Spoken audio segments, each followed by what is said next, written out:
Hello everyone, welcome to Gate Academy and Adit Education. So hope all are doing well. So in this video, I am discussing about the concepts of welding analysis. So all you are knows about the welding, that is in production process. Okay, so production process or production engineering is very important for CGPSC ARTO examination. So I take some example that is very fundamental problems, that is DC power supply related problems. Okay, so the DC power source for arc welding has the characteristics 4V plus I is equal to 180. Okay, where V is voltage in volts and I is current in ampere. For maximum arc power at the electrode, voltage should be set at. So this problem is completely related to power consumption during welding process. Okay, so अगर अपन बात करें power consumption, so we know that power is nothing but V into I. Power is nothing but V into I. Clear that point? So voltage, so the relation of voltage and current is given in this problem. So 4V plus I is equal to 180. So V is voltage in volts and I is current in ampere. Clear that point? So in case of these equations is given, so any equations that means 4V plus I is equal to 180, it means that 4V is equal to 180 minus I. Okay, तो आप इस equation से voltage की value calculate कर सकते हैं. So voltage क्या हो जाएगा आपका 180 माइनस आई और डिवाइडेड बाई क्या हो जाएगा 4. Clear that point? सो यहां से आप वोल्टेज की वैल्यू कैलकुलेट कर लेंगे. सो वोल्टेज की वैल्यू जैसे ही आप यहां पर कैलकुलेट करते हैं तो वोल्टेज की वैल्यू आप यहां पुट करोगे. So power is equal to हो जाएगा 180 minus I divided by 4 multiplied by I. Clear that point? Okay, so in this case power is nothing but 180 I minus I square and divided by 4, that means 1 by 4. So in case of maximum arc power condition, so for maximum and minimum condition, so for maximum condition, so we know that maximum condition is dP by di. So in case of welding process, power consumption is completely depends on current. Okay, so dP by di is equal to 0. that means इस equations को आपको क्या करना पड़ेगा, differentiate करना पड़ेगा. That means आप लिख सकते हो 1 बाई 4 180 आई का क्या हो जाएगा 1 माइनस 2 आई स्क्वायर क्या होगा 2 I is equal to 0. So maximum arc power condition में करंट को कितना सेट करेंगे. सो 4 तो 0 हो जाएगा. सो 180 इज इक्वल टू हो जाएगा 2 आई. दैट मीन्स इसको आप कैंसिल आउट करेंगे तो ये हो जाएगा 90. दैट मीन्स करंट जो होगा मैक्सिमम आर्क पावर कंडीशन में 90 एम्पियर हो जाएगा. तो करंट कितना होगा 90 एम्पियर. Clear that point?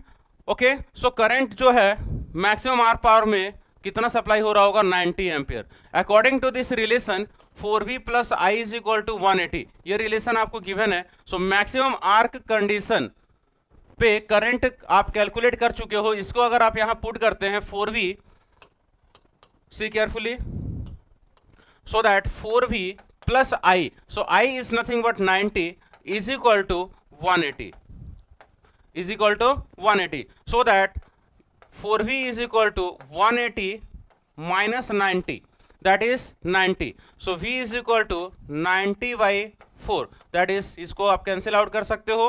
तो ये हो जाएगा आपका 45. ये कितना होगा 45. दैट मीन्स 2 से अगर आप इसको कैंसिल आउट करते हो तो 22.5 आपको यहाँ पर वोल्टेज देखने को मिलेगा. So V is equal to 22.5 volt in case of maximum arc power condition. तो करंट भी आप कैलकुलेट कर सकते हैं मैक्सिमम आर्क पावर कंडीशंस पे और वोल्टेज भी आप कैलकुलेट कर सकते हैं मैक्सिमम आर्क पावर कंडीशंस पे. तो इस प्रॉब्लम में आपको क्या बोला गया था कि वोल्टेज कितना सेट करोगे मैक्सिमम आर्क पावर कंडीशंस पे जब इलेक्ट्रोड पे मैक्सिमम आर्क प्रोड्यूस हो रहा है. क्लियर है? So voltage should be set at 22.5 volt. So that 22.5 volt is the correct answer for this problem. Okay, clear है पॉइंट? चलिए, अगर यहां तक पॉइंट क्लियर है तो इस प्रॉब्लम में आप करंट कैलकुलेट करने के बाद आप क्या किए हैं, वोल्टेज को कैलकुलेट किए हैं सिंपल इस इक्वेशंस में पुट करके। अगर मैं इस इक्वेशन से करंट की वैल्यू, अगर इस इक्वेशन से मैं करंट की वैल्यू डायरेक्ट कैलकुलेट कर लूं, ध्यान से समझना, इसके सेकेंड मेथड पे अगर अपन जाए, सेकेंड मेथड में आप कैसे सॉल्व करोगे, इक्वेशन आपको पता है 4v + i is equal to 180, ये आपको गिवन है। फॉर एग्जाम्पल अगर मैं यहां से वोल्टेज ना निकाल के करंट की वैल्यू देखूं तो 180 माइनस 4v लिख सकते हैं क्या, ये लिख सकते हैं इस इक्वेशन से। तो पावर आपको पता है, तो पावर क्या होता है, v इंटू आई। आई का इक्वेशन आपको पता है, इसको पुट करेंगे, आई का इक्वेशन कितना है 180 माइनस 4v, 180 माइनस 4v। जैसे ही आप इसको कैलकुलेट करते हो v को मल्टीप्लाई कर दो तो कितना होगा 180v माइनस 4v स्क्वायर। तो ये आपके पास एक इक्वेशन मिल गया, ये आपके पास एक इक्वेशन मिल गया।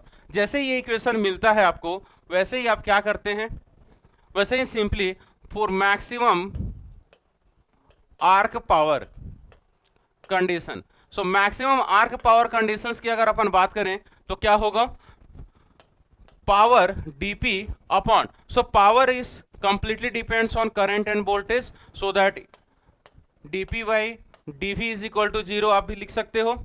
इन टर्म्स ऑफ करंट भी आप डिफ्रेंशिएट कर सकते हो पावर को, और इन टर्म्स ऑफ वोल्टेज भी आप क्या कर सकते हैं, डिफ्रेंशिएट कर सकते हैं। So d upon dv, power कितना है 180v minus 4v square is equal to 0। आप इसको डिफ्रेंशिएट करेंगे तो क्या होगा, 180v का हो गया 1 माइनस 4 इंटू 2, v स्क्वायर का क्या होगा 2v, that means 8v is equal to 0। तो यहां से आप मैक्सिमम आर्क पावर कंडीशंस पे वोल्टेज कैलकुलेट करोगे, 180 is equal to 8v। Clear that point, okay. So voltage is nothing but 180 upon 8, 180 upon 8, okay. यहां से इसको आप कैंसिल आउट कर दो 2 से, तो ये हो गया 4, ये हो गया आपका 90, और 90/4 आ गया, दैट मीन्स 2 से इसको आप कैंसिल आउट करोगे तो ये 45 होगा, और 45 को कैंसिल आउट कर दो 2 से, सो 22.5 आ रहा है। तो यहां से भी आप वोल्टेज की वैल्यू कैलकुलेट कर सकते हो 22.5 वोल्ट। सो दो मेथड है आपके पास वोल्टेज को कैलकुलेट करने के लिए, वोल्टेज को कैलकुलेट करने के लिए आपके पास दो मेथड्स हैं। या तो आप फर्स्ट मेथड में जाएंगे, फर्स्ट मेथड्स में ध्यान से समझना है, आप इस जनरल इक्वेशन से वोल्टेज की वैल्यू कैलकुलेट कर लिए, वोल्टेज की value in terms of current है। जैसे ही आप वोल्टेज की वैल्यू कैलकुलेट करते हो उसको आप पुट कर देंगे कहाँ, पावर फार्मूला में, तो v इंटू आई ये हो जाएगा।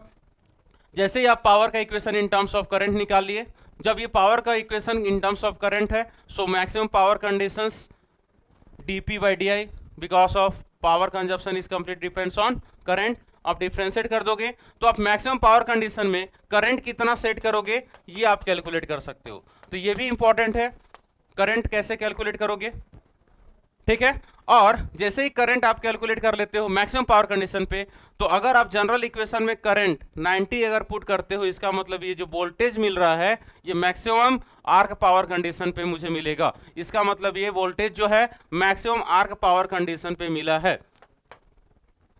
ये फर्स्ट मेथड है। सेकेंड मेथड में आप क्या करोगे, सेकेंड मेथड्स पे भी जा सकते हो। सेकेंड मेथड में आप करंट का इक्वेशन लिख लोगे इन टर्म्स ऑफ वोल्टेज, और करंट का इक्वेशन लिख के फार्मूला में पुट कर देना है, सिंपल पावर इक्वेशन आ जाएगा इन टर्म्स ऑफ वोल्टेज। और power maximum arc power depend किस पे कर रहा है, वोल्टेज पे। क्यों, क्योंकि हमेशा जब भी अपन वोल्टेज और करंट की बात करते हैं तो दोनों का लीनियर वेरिएशन होता है डीसी पावर सप्लाई में, ठीक है, ओके। तो बेसिक फंडामेंटल प्रॉब्लम्स आपको देखने को मिलेगा, बेसिक फंडामेंटल प्रॉब्लम्स आपको देखने को मिलेगा सीजीपीएससी एआरटीओ में, और प्रोडक्शन इंजीनियरिंग से काफ़ी क्वेश्चंस देखने को मिलता है। इसलिए सभी तैयार हो जाइए सीजीपीएससी एग्जाम की तैयारी करने के लिए गेट एकेडमी के साथ, ओके। सो गेट एकेडमी लाइव ऐप में सीजीपीएससी एआरटीओ की क्लासेस बैचेस स्टार्ट हो चुकी है, तो जितना जल्दी हो सकता है ज्वाइन करें और मेरे साथ मिलिए प्रोडक्शन इंजीनियरिंग, ओके। तो प्रोडक्शन इंजीनियरिंग के साथ अपन मिलते हैं गेट एकेडमी लाइव ऐप पे। Thank you so much everyone.